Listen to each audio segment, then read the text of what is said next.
ஒரு நாளைக்கு 1500 நோயாளர்கள்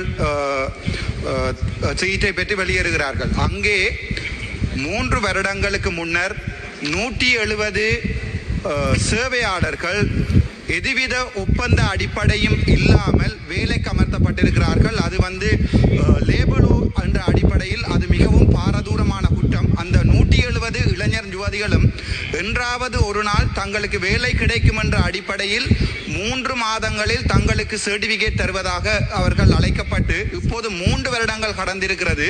அவர்களுக்கு மாதம் 10,000 ரூபாய் என்ற அடிப்படையில் சம்பளம் ஒதுக்கப்படும் என்று கூறப்பட்ட போதிலும் அதி உயர்வாக மாதத்திற்கு 10,000 ரூபாய் 5 மாதங்களே